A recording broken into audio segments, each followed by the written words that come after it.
Hello everyone, welcome to EduTap. So in today's free jab online classes, we'll be discussing the topic SURFACI Act. तो ये जो हमारे lectures हैं आपको Monday to Saturday मिलते हैं अलग अलग कंपोनेंट्स के कुछ छोटे छोटे टॉपिक्स होते हैं जो कि 15-20 मिनट में आपको एक्सप्लेन किए जाते हैं विद एमसीक्यूज। तो आज का हमारा टॉपिक है सरफेसी एक्ट। बाकी सारे जो भी टॉपिक्स हैं कंपोनेंट्स हैं उनके लिए अलग अलग प्लेलिस्ट बनी है। तो अगर आप एएफएम कवर करना चाहते हैं तो एएफएम की आप सारी वीडियोस देख सकते हैं, पीपीबी की, आईएनएफएस, सबकी अलग अलग प्लेलिस्ट चैनल पे अवेलेबल है। तो let's start with SARFAESI act. It stands for securitisation and reconstruction of financial assets and enforcement of security interest 2002। ये एक्ट पावर देता है बैंक्स को और फाइनेंशियल इंस्टीट्यूशंस को कि वो बिना सिविल कोर्ट या डेट रिकवरी ट्रिब्यूनल के, बिना इनकी इंटरफेरेंस के अपना जो सिक्योरिटीज पे इंटरेस्ट है उसे इन्फोर्स कर सके। जब भी बोरोवर डिफॉल्ट करे, एनपी डिक्लेयर हो गया, नोटिस दिया, तो भी सामने से पैसे नहीं आ रहे हैं, तो फिर जो भी एसेट गिरवी रखी थी उसके थ्रू वो पैसा बना पाए, अपना अपना पैसा रिकवर कर पाए। तो ये सारी पावर कौन दे रहा है? सरफेसी एक्ट दे रहा है। जो हमें ऑलरेडी हमारे पास और रेमेडीज अवेलेबल हैं एज अ बैंक, कोर्ट जाना, डेट रिकवरी ट्रिब्यूनल जाना, उसके अलावा ओवर एंड अबव हमें सरफेसी का भी ऑप्शन दिया गया है। लेकिन ये एक्ट कब आपके काम आएगा? अगर आप सिक्योर्ड क्रेडिटर हो। अगर कुछ गिरवी नहीं रखा हुआ, कुछ कोलेटरल ही नहीं है, तो क्या बेच के आप पैसा वसूलोगे? तो सिक्योर्ड क्रेडिटर होना चाहिए, चाहे इमूवेबल प्रॉपर्टी के अगेंस्ट सिक्योरिटी इंटरेस्ट क्रिएटेड है, चाहे मूवेबल प्रॉपर्टी के अगेंस्ट इंटरेस्ट क्रिएटेड है। आप सरफेसी एक्ट के थ्रू पैसा अपना रिकवर कर सकते हैं और ये एक्ट पूरे इंडिया पे एप्लीकेबल है। अब इसमें मल्टीपल टर्म्स आते हैं, सिक्योरिटाइजेशन, रिकंस्ट्रक्शन। उसका क्या मतलब है? अब देखो, बैंक के पास ना बहुत सारे ऐसे घर, जमीन पड़ी होंगी जो लोगों ने गिरवी रखे थे, एनपीज होने के बाद अब बैंक के पास पड़ी है। अब बैंक के पास ना इतना टाइम है, ना इतनी एक्सपर्टीज है कि इनके साथ हैंडल करे, इनको डील करे। तो बैंक क्या करेगा? ये सारा जो मॉर्टगेज की हुई एसेट्स थी, इन्हें दे देगा एक एसेट रिकंस्ट्रक्शन कंपनी को। एसेट रिकंस्ट्रक्शन कंपनी क्या करेगी? ये जितनी भी इलिक्विड फाइनेंशियल एसेट्स हैं, जिनको बेच के पैसा नहीं कमाया जा सकता अभी, उनके अगेंस्ट सिक्योरिटी रिसीट्स इशू कर देगा, डेट, डिबेंचर, बॉन्ड्स वगैरह इशू कर देगा। ठीक है, backed by these financial assets. अभी नहीं बिक रहे हैं लेकिन इनकी वैल्यू तो है ना, इन घरों की, इन जमीन की वैल्यू तो है। तो एसेट रिकंस्ट्रक्शन कंपनी कहेगी कि बैंक को बोलेगी तुम टेंशन ना दो, ये सब हमें दे दो, ये पकड़ो तुम पैसे, इन्हें हम मैनेज कर लेंगे, हम पैसे कमा लेंगे इनके थ्रू। और एसेट रिकंस्ट्रक्शन कंपनी कन्वर्ट करती है इन होमोजीनियस इलिक्विड फाइनेंशियल एसेट्स को which is backed by security interest into investable financial assets. जो ये एसेट्स जिनसे कोई पैसा नहीं कमाया जा सकता था, इनकी बैकिंग के अगेंस्ट नए इन्वेस्टेबल फाइनेंशियल एसेट्स क्रिएट कर देती है कि ये पूल बनाया सारे घरों का, ये सब हमारे पास पड़े, इनके कागज हमारे हैं, ठीक है। इनके अगेंस्ट बॉन्ड्स या डिबेंचर्स इशू कर देती है, सिक्योरिटी रिसीट्स इशू कर देती है और बायर्स को बेच देती है। बायर्स उनके बदले में आपको कैश दे रहे हैं। ये जो प्रोसेस है इसे बोलते हैं सिक्योरिटाइजेशन। ओके, इसके बाद बात आती है रिकंस्ट्रक्शन कंपनी की। एसेट रिकंस्ट्रक्शन कंपनी भी क्या होता है कि जो भी सिक्योरिटी इंटरेस्ट है, जो सिक्योरिटी इंटरेस्ट है वो एसेट रिकंस्ट्रक्शन कंपनी को दे दिया गया। ठीक है, तो एनी राइट और इंटरेस्ट ऑफ एनी बैंक और any financial institution in loans, advances granted, debentures, bonds, guarantees और any other credit facility extended by banks for the purpose of its realisation. इसमें क्या होता है? बैंक बोलता है कि ये लो सारी सिक्योरिटीज, ये तुम अपने पास रखो। तो अब सिक्योरिटी इंटरेस्ट क्या होते हैं? जो भी लोन्स और एडवांसेस लेने के लिए लोग जो भी सामान गिरवी रखते हैं, ठीक है, उस पे बैंक का सिक्योरिटी इंटरेस्ट क्रिएट होता है। तो इसमें एआरसी उनको टेक ओवर कर लेता है और फिर एआरसी उनकी जिम्मेदारी लेता है। इसमें रिकंस्ट्रक्शन कैसे की जाती है? हो सकता है एआरसी बोले कि terms and conditions of loan change कर दो, 7-8% की जगह 5% पे ले आओ, तब ये पर्सन पैसे चुका देगा। अगर लोन में बिजनेस गिरवी रखा हुआ था तो बैंक बोलेगा कि इसकी मैनेजमेंट चेंज कर दो, एआरसी बोलेगा इसकी मैनेजमेंट चेंज कर दो, इसके प्रमोटर्स चेंज कर दो, ताकि इस बिजनेस को बचा लिया जाए और इस बिजनेस को बचा के फिर हमारा लोन का पैसा वापस आ जाए। तो रिकंस्ट्रक्शन में भी एसेट रिकंस्ट्रक्शन क्या होता है कि जो एआरसी है आपका, वो आपके जो भी सारे सिक्योरिटी इंटरेस्ट है इन्हें अपने पास ले लेता है। ठीक है, ताकि इनके अगेंस्ट पैसा जनरेट किया जा सके। बैंक नहीं वसूल पा रहा है पैसे, तो एआर से फिर उन एसेट्स को पकड़ता है और उन्हें फिर ट्राई करता है कि कैसे इनके अगेंस्ट पैसा जनरेट किया जा सके। ये हम और डिटेल में अभी देखेंगे, ठीक है। एनफोर्समेंट ऑफ सिक्योरिटी इंटरेस्ट का क्या मतलब होता है? It means to take possession of the financial asset और business management as the case may be on which security interest is assigned. जिसपे सिक्योरिटी इंटरेस्ट असाइंड है, जिस एसेट पे, उसको अपनी पोजेशन में ले लेना, उसे बोलते हैं एनफोर्समेंट ऑफ सिक्योरिटी इंटरेस्ट। तो सरफेसी की फुल फॉर्म में ये सारे टर्म्स आते हैं। अब एसेट रिकंस्ट्रक्शन कंपनी होती क्या है? ये एक कंपनी होती है registered with RBI under section 3 of SARFAESI act. ये ना बैंक के एजेंट का काम करते हैं या फाइनेंशियल इंस्टीट्यूशन के एजेंट का काम करते हैं, ताकि बैंक्स का जो पैसा है उसे रिकवर किया जा सके। ऑब्वियसली उसके अगेंस्ट ये कुछ फीस चार्ज वगैरह करते हैं, लेकिन ये बैंक्स को हेल्प करते हैं for recovery of their dues from borrowers. ठीक है, तो अभी हमने एसेट रिकंस्ट्रक्शन की बात की थी। अब एसेट रिकंस्ट्रक्शन में क्या मेजर ले सकता है एक एसेट रिकंस्ट्रक्शन कंपनी? वो कहेगी ठीक है, तुमसे बिजनेस से संभाला जा रहा, हम मैनेजमेंट को चेंज करते हैं, हम इस प्रॉपर्टी को सेल और लीज करके पैसा वसूल लेंगे कि कुछ नहीं हो सकता इस एसेट का, कोई इसके अगेंस्ट हम सिक्योरिटाइजेशन नहीं कर पा रहे हैं, सेल कर दो, लीज कर दो। वैसे इस टाइम पे आरबीआई ने बोला है कि हमारी गाइडलाइंस के बिना तुम सेलिंग और लीज ऑफ जो बिजनेस है वो नहीं कर सकते हो। प्रॉपर्टी वगैरह ये कर देते हैं एआरसी, बिजनेसेस को सेल और लीज नहीं कर सकती है एक एसेट रिकंस्ट्रक्शन कंपनी जिसे गिरवी जिसके अगेंस्ट लोन था। ठीक है, वो डेट को रीशेड्यूल कर सकते हैं कि हम इसके टर्म्स एंड कंडीशंस चेंज कर सके कि तुम 5 साल में मत लोन चुकाओ, तुम 7 साल में लोन चुका दो। ठीक है, एनफोर्समेंट ऑफ सिक्योरिटी कर सकते हैं, ड्यू सेटल करवाने की कोशिश करते हैं, पोजेशन में ले सकते हैं जो भी एसेट थी, ठीक है, या फिर डेट को शेयर्स में कन्वर्ट कर देते हैं। मान लो डेट्स को शेयर्स में कैसे कन्वर्ट करते हैं? एक कंपनी है, उसने आपसे लोन लिया हुआ था, लोन कंपनी के लिए क्या है? एक डेट है, उधार है। अब बैंक बोलेगा कि ठीक है, तुमने हमसे 7 लाख का लोन लिया हुआ है, ये अब एसेट रिकंस्ट्रक्शन कंपनी देखेगी कैसे वसूलना है। एसेट रिकंस्ट्रक्शन कंपनी बोलेगी ठीक है, तुम ये 7 लाख के लोन को ना शेयर्स में कन्वर्ट कर दो, अब हमारे पास तुम्हारी कंपनी के 7 लाख के शेयर्स में कन्वर्ट कर देते हैं। ठीक है, कि शेयर्स बेच के हम पैसा कमा लेंगे या शेयर्स पे डिविडेंड मिलेगा, हम पैसा कमा लेंगे।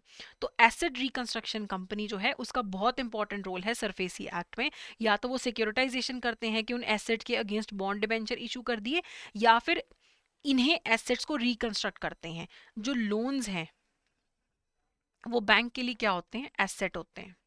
जिसने लोन लिया है उसके लिए लाइबिलिटी है, बैंक के लिए तो एसेट है ना।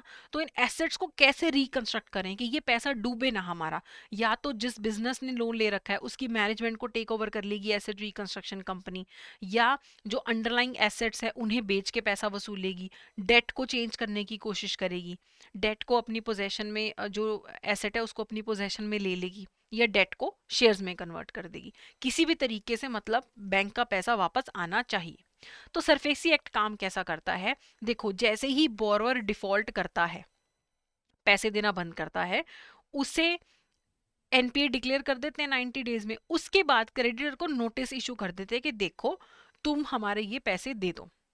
ठीक है, after declaring NPA creditor shall issue 60 days demand notice to borrower asking for payment of amount including interest, कि तुम हमारे पैसे दे दो। अब जैसे ही डिमांड नोटिस क्रेडिटर को मिल गया, डेटर को मिल गया, बैंक ने नोटिस भेज दिया ना सामने वाली पार्टी को, ए पार्टी को, कि तुम पैसे दे दो। जैसे ही ये नोटिस सामने वाली पार्टी को मिल जाता है, ठीक है, अब उसने जो भी एसेट गिरवी रखी हुई थी वो बिना अब बैंक की मर्जी के उस एसेट को कुछ नहीं कर सकता, छेड़ नहीं सकता है, क्योंकि उसने अब डिफॉल्ट कर दिया है। बैंक कह रहा है कि तुम हमें पैसे दे दो। अब सामने वाला कहे अरे बैंक तो पैसे वसूलने आ गया, मैं ये घर जल्दी जल्दी बेच के निकल जाता हूँ यहाँ से। ऐसा नहीं अलाउड होता। एक बार नोटिस आ गया बैंक का, उसके बाद बोरोवर ना ही अपनी एसेट को ट्रांसफर कर सकता है जो गिरवी रखी हुई थी, ना ही उसको डिस्पोज कर सकता है। ठीक है, अब फिर भी पैसे नहीं आए, बैंक को मिले नहीं, तो बैंक अब फिर आगे अब काम करना शुरू करेगा। जो भी एसेट गिरवी रखी हुई थी उसको यूज करके अब वो पैसे वसूलने की कोशिश यहाँ पे स्टार्ट कर देगा। ठीक है, अगर बोरोवर अपनी लाइबिलिटी डिस्चार्ज नहीं कर सकता है तो क्रेडिटर क्या कर सकता है? अगर बिजनेस ने लोन लिया है तो बिजनेस की मैनेजमेंट को टेक ओवर कर सकता है, प्रॉपर्टी को सेल और लीज कर सकता है, पोजेशन ले सकता है प्रॉपर्टी की, मैनेजर अपॉइंट कर सकता है कि अब इन एसेट्स को मैनेज करो, या फिर receiving payment from borrowers debtors. अब मान लो राम ने बैंक से लोन लिया हुआ था, ठीक है, उसने पैसे वापस नहीं किए। अब राम ने जिन जिन लोगों से पैसा लेना था वो बैंक कहेगा राम को मत दो, हमें दो, क्योंकि इसने हमारा पैसा मारा हुआ है। ठीक है, अब बोरोअर इज लाइबल टू पे रिकवरी कॉस्ट। जो भी रिकवरी करने में बैंक का खर्चा हो रहा है ना, इसे पे करने की भी लाइबिलिटी किसकी है? बोरोअर की भी है।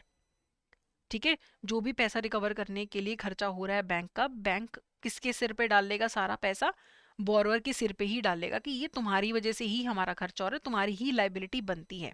ठीक है, अगर तो ये सब होने के बाद बोरोअर पैसा दे देता है तब तो बात खत्म हो जाती है। ठीक है, वहां पे बात खत्म हो जाती है, जितना भी बैंक का खर्चा हुआ सारा वसूल लेगा।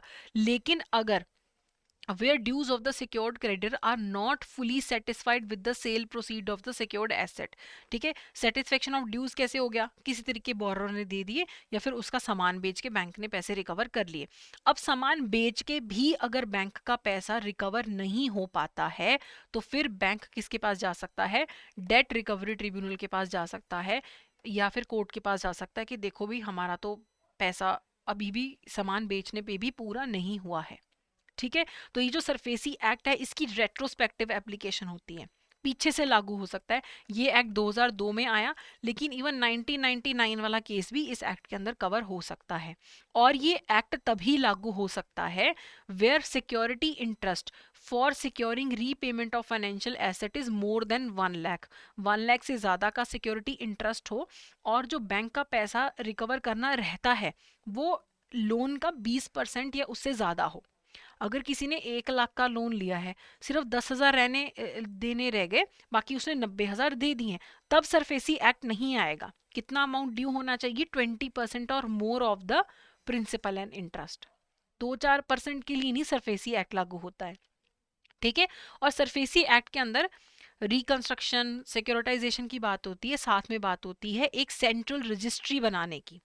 Central registry of securitisation and asset reconstruction and security interest of India, CERSAI बनी है एक सेंट्रल रजिस्ट्री।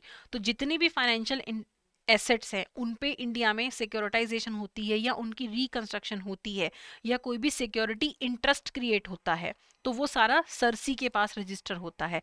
अगर एक बोरोअर अपना घर गिरवी रखता है तो उसने क्या कर दिया? सिक्योरिटी इंटरेस्ट क्रिएट कर दिया बैंक के लिए। तो ये भी सरसी के पास एज अ सेंट्रल रजिस्ट्री सारा डेटा जाता है, ताकि वो पर्सन सेम घर पे दूसरा तीसरा चौथा लोन ना लेता रहे। तो एक सेंट्रल रजिस्ट्री भी अंडर सरफेसी बनती है। ठीक है, अगर जो बोरवर है, सामने वाली जो पार्टी है जिसने लोन लिया है, वो ये कहे कि सरफेसी एक्ट के अंदर बैंक ने तो मेरी सिक्योरिटी पोजेशन में ले ली है और वो अब एक्शन लेना चाहता है लेंडर के खिलाफ, तो वो डेट रिकवरी ट्रिब्यूनल के थ्रू अपील दायर कर सकता है। Under SARFAESI act when the lender intends to take action of taking possession of the security asset, के सरफेसी एक्ट के अंदर बैंक ने अपना एक नोटिस भेज दिया कि हम तुम्हारी एसेट को एक्वायर करने वाले, तुमने हमना लोन नहीं दिया हमारा, हम तुम्हारी एसेट ले जाने वाले हैं। तो बोरवर क्या कर सकता है? वो डेट रिकवरी ट्रिब्यूनल को अपील कर सकता है कि इन्हें रोको, मेरे पास ये पॉइंट्स है जैसे भी है। ठीक है, अगर किसी को डेट रिकवरी ट्रिब्यूनल के पास जाके भी तसल्ली नहीं होती है, फिर वो किसके पास जा सकता है? डेट रिकवरी एपेलेट ट्रिब्यूनल के पास जा सकता है with in 30 days of the order. लेकिन उसे फिर जितना भी डेट रिकवरी ट्रिब्यूनल ने पे करने के लिए बोला था कि भाई अपनी डेट पे करो, उसका एटलीस्ट 50% पे करे, फिर डेट रिकवरी एपेलेट ट्रिब्यूनल के पास जाए। इस 50% अमाउंट को 25% अमाउंट में कन्वर्ट किया जा सकता है। एपेलेट ट्रिब्यूनल बोल सकता है कि ठीक है, तुम 25% पैसा पे करो, उसके बाद तुम्हारी अपील की सुनवाई होगी। तो इस एक्ट के अंदर banks, nationalise bank, state bank of India, multi state cooperative bank, regional rural bank, cooperative bank, सारे ही कवर होते हैं, चाहे मूवेबल प्रॉपर्टी हो चाहे इमूवेबल प्रॉपर्टी हो। ठीक है, और यहाँ पे अगर किसी को डेट रिकवरी एपेरल ट्रिब्यूनल के ऑर्डर से भी प्रॉब्लम है तो वो with in 45 days supreme court जा सकता है, अगर उस केस में क्वेश्चन ऑफ लॉ इन्वॉल्व हो। कोई भी और सिविल अथॉरिटी या फिर कोई भी सिविल कोर्ट जो है वो डेट रिकवरी ट्रिब्यूनल या फिर डेट रिकवरी एपरेट ट्रिब्यूनल की जुरिस्डिक्शन के बीच में नहीं आ सकता है, कोई इंजंक्शन ऑर्डर भी पास नहीं किया जा सकता है। ठीक है, कुछ ऐसी चीजें हैं जिन पे सरफेसी एक्ट लागू नहीं होता है। अगर जो गुड्स हैं उन पे लियन क्रिएटेड है अंडर कॉन्ट्रैक्ट एक्ट, या प्लेज क्रिएटेड है मूवेबल्स पे अंडर कॉन्ट्रैक्ट एक्ट, उन पे सरफेसी एक्ट लागू नहीं होता है। अगर सिक्योरिटी इंटरेस्ट एयरक्राफ्ट पे है, वेसल पे है, उन पे भी सरफेसी एक्ट लागू नहीं होता है। ठीक है, all rights of unpaid seller under sales of goods act, वहां पे भी लागू नहीं होता है। मान लो एक पर्सन है राम, एक है श्याम। राम ने शाम को कुछ गुड्स बेचे, शाम बोलता मैं बाद में पेमेंट कर दूंगा, उसने की नहीं। उसने क्या किया, इन्हीं गुड्स को जो उसने राम से खरीदे उन्हें गिरवी रख दिया बैंक के पास और उसके अगेंस्ट ले लिया लोन। अब शाम ने बैंक के पैसे भी नहीं चुकाए, तो बैंक कहता कि ठीक है, ये जो गुड्स तुमने गिरवी रखे हैं मैं इनको अपनी पोजेशन में लेने वाला हूँ। राम आ जाएगा, कहेगा ये गुड्स ना मैंने बेचे थे शाम को और शाम ने मुझे अभी तक पैसे नहीं दिए हैं, मैं अनपेड सेलर हूँ, तो आपसे पहले मेरा हक है इन गुड्स पे। तो उस केस में भी फिर सरफेसी एक्ट लागू नहीं होता है। जो प्रॉपर्टीज लाइबल नहीं है under civil procedure code, agriculture land पे भी सरफेसी एक्ट लागू नहीं होता है अगर एग्रीकल्चर लैंड को गिरवी रखा गया है। जहां पे सिक्योरिटी इंटरेस्ट 1 लाख से कम वैल्यू का है, या जहां पे जो अमाउंट ड्यू बचा है वो 20% से कम का बचा है, वहां पे भी सरफेसी एक्ट लागू नहीं होता है। अब इनके लिए क्वेश्चन देख लेते हैं। It's a process of conversion of homogeneous illiquid financial assets which are backed by security interest into investable financial assets। तो इसमें क्या किया था, एसेट रिकंस्ट्रक्शन कंपनी क्या करती थी, ये सारी इलिक्विड फाइनेंशियल एसेट्स को लेके जिन पे सिक्योरिटी इंटरेस्ट क्रिएटेड था उन्हें फाइनेंशियल एसेट्स में कन्वर्ट कर देती थी, उनके against security receipts, debenture bonds issue कर देती थी। उस प्रोसेस को क्या बोलते हैं, सिक्योरिटाइजेशन। ठीक है, फिर which of the following is not covered under SARFAESI act, vessel वाला पॉइंट, एयरक्राफ्ट वाला पॉइंट, ये कवर्ड नहीं होते। जहां पे राइट्स ऑफ अनपेड सेलर जिन गुड्स पे आ जाए उन पे भी सिक्योरिटी इंटरेस्ट सरफेसी एक्ट नहीं लागू होता है। Security interest of security repayment of financial assets not exceeding 1 lakh, यानी कि 1 लाख से कम का सिक्योरिटी इंटरेस्ट है, वहां पे भी लागू नहीं होता है। एग्रीकल्चर लैंड पे भी सरफेसी एक्ट लागू नहीं होता है। ठीक है, तो ये ऑल ऑफ दी अबव है इसका आंसर। With regards to SARFAESI act, which of the following statement is और are incorrect, the act covers both secured and unsecured creditors. नहीं, अनसिक्योर्ड नहीं, सिर्फ सिक्योर्ड कवर्ड होते हैं, तो ये गलत है। The banks can classify the account as NPA as per its decision. Bank कब एक लोन को एनपीए अपनी मर्जी से डिक्लेयर करता है, नहीं। आरबीआई बताता है ना कितने दिन बाद एनपीए होता है, कितने दिन बाद डाउटफुल होता है, कितने दिन बाद वो स्पेशल मेंशन अकाउंट बनता है, तो ये भी गलत है। The act has retrospective application, ये सही है। तो 1 एंड 2 गलत है, हमें इनकरेक्ट पूछा है 1 एंड 2। चलिए, होमवर्क क्वेश्चन है, SARFAESI act is applicable to cases where security interest for securing repayment of financial asset is more than dash and the amount due is 20% of more of the principal amount and interest। तो कितने से ज्यादा का security interest होता है तब SARFAESI act लागू होता है, इसका आंसर आप हमें कमेंट सेक्शन में देंगे। तो ये हमारा आज का सेशन था। अगर ये सेशन फायदेमंद लगता है तो please go ahead and subscribe to the channel. That's it for today, thank you so much.